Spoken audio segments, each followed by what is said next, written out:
Then Jacob continued on his journey and came to the land of the eastern peoples. There he saw a well in the open country, with 3 flocks of sheep lying near it, because the flocks were watered from that well. The stone over the mouth of the well was large. When all the flocks were gathered there, the shepherds would roll the stone away from the well's mouth and water the sheep. Then they would return the stone to its place over the mouth of the well.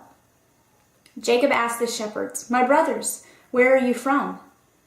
"We're from Haran," they replied. He said to them, "Do you know Laban, Nahor's grandson?" "Yes, we know him," they answered. Then Jacob asked them, "Is he well?"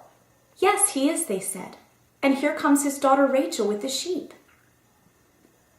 "Look," he said, "the sun is still high. It is not time for the flocks to be gathered. Water the sheep and take them back to pasture." "We can't," they replied, "until all the flocks are gathered and the stone has been rolled away from the mouth of the well. Then we will water the sheep." While he was still talking with them, Rachel came with her father's sheep, for she was a shepherd. When Jacob saw Rachel, daughter of his uncle Laban, and Laban's sheep, he went over and rolled the stone away from the mouth of the well and watered his uncle's sheep. Then Jacob kissed Rachel and began to weep aloud. He had told Rachel that he was a relative of her father and a son of Rebekah, so she ran and told her father. As soon as Laban heard the news about Jacob, his sister's son, he hurried to meet him. He embraced him and kissed him and brought him to his home, and there Jacob told him all these things. Then Laban said to him, "You are my own flesh and blood." After Jacob had stayed with him for a whole month, Laban said to him, "Just because you are a relative of mine, should you work for me for nothing? Tell me what your wages should be." Now Laban had 2 daughters. The name of the older was Leah, and the name of the younger was Rachel. Leah had weak eyes, but Rachel had a lovely figure and was beautiful. Jacob was in love with Rachel and said, "I'll work for you 7 years in return for your younger daughter Rachel." Laban said, "It's better that I give her to you than some other man. Stay here with me." So Jacob served 7 years to get Rachel, but they seemed like only a few days to him because of his love for her. Then Jacob said to Laban, "Give me my wife. My time is completed, and I want to make love to her." So Laban brought together all the people of the place and gave a feast. But when evening came, he took his daughter Leah and brought her to Jacob, and Jacob made love to her. And Laban gave his servant Zilpah to his daughter as her attendant. When morning came, there was Leah. So Jacob said to Laban, "What is this you have done to me? I served you for Rachel, didn't I? Why have you deceived me?" Laban replied, "It is not our custom here to give the younger daughter in marriage before the older one. Finish this daughter's bridal week. Then we will give you the younger one also, in return for another 7 years of work." And Jacob did so. He finished the week with Leah, and then Laban gave him his daughter Rachel to be his wife. Laban gave his servant Bilhah to his daughter Rachel as her attendant. Jacob made love to Rachel also, and his love for Rachel was greater than his love for Leah. And he worked for Laban another 7 years. When the Lord saw that Leah was not loved, he enabled her to conceive, but Rachel remained childless. Leah became pregnant and gave birth to a son. She named him Reuben, for she said, "It is because the Lord has seen my misery.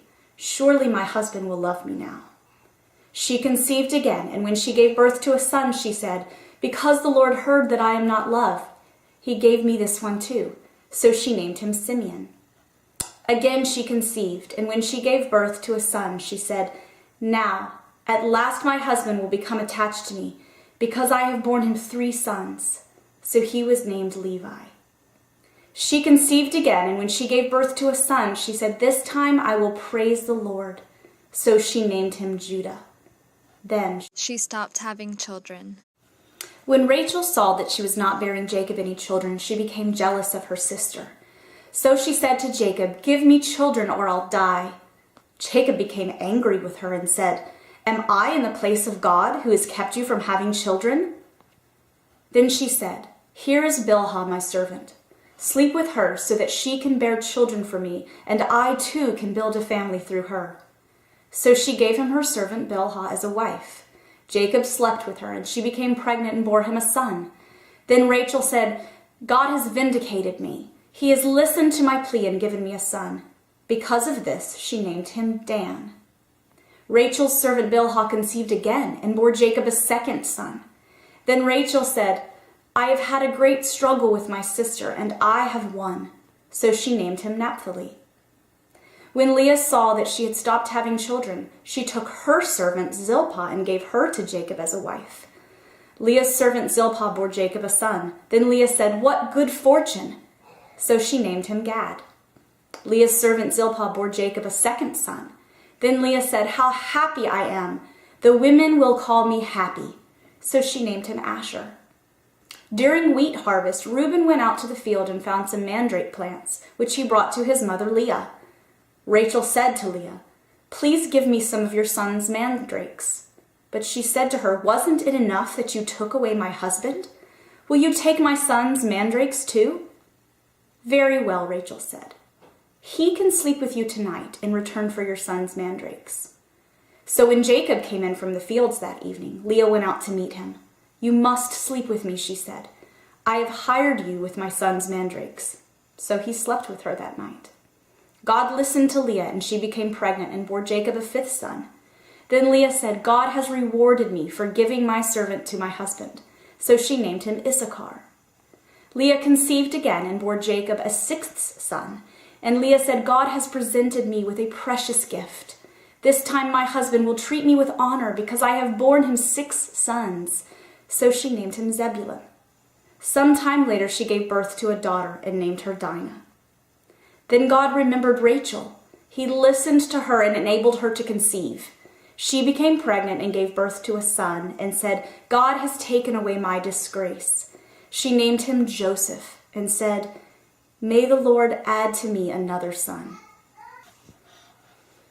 After Rachel gave birth to Joseph, Jacob said to Laban, Send me on my way so I can go back to my own homeland.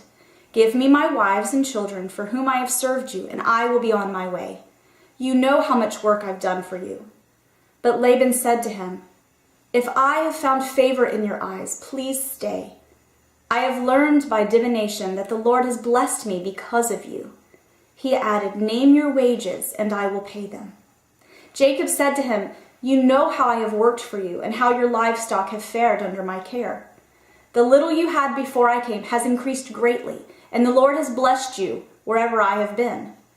But now, when may I do something for my own household? What shall I give you? He asked. Don't give me anything, Jacob replied. But if you will do this one thing for me, I will go on tending your flocks and watching over them. Let me go through all your flocks today and remove from them every speckled or spotted sheep, every dark-colored lamb, and every spotted or speckled goat. They will be my wages. And my honesty will testify for me in the future, whenever you check on the wages you have paid me. Any goat in my possession that is not speckled or spotted, or any lamb that is not dark-colored, will be considered stolen. Agreed, said Laban. Let it be as you have said. That same day he removed all the male goats that were streaked or spotted, and all the speckled or spotted female goats, all that had white on them, and the dark-colored lambs, and he placed them in the care of his sons. Then he put a 3-day journey between himself and Jacob, while Jacob continued to tend the rest of Laban's flocks. Jacob, however, took fresh-cut branches from poplar, almond, and plane trees and made white stripes on them by peeling the bark and exposing the white inner wood of the branches. Then he placed the peeled branches in all the watering troughs so that they would be directly in front of the flocks when they came to drink. When the flocks were in heat and came to drink, they mated in front of the branches, and they bore young that were streaked or speckled or spotted. Jacob set apart the young of the flock by themselves, but made the rest face the streaked and dark-colored animals that belonged to Laban.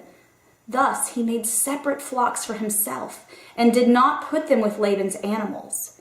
Whenever the stronger females were in heat, Jacob would place the branches in the troughs in front of the animals so they would mate near the branches. But if the animals were weak, he would not place them there. So the weak animals went to Laban, and the strong ones to Jacob. In this way, the man grew exceedingly prosperous and came to own large flocks, and female and male servants, and camels and donkeys.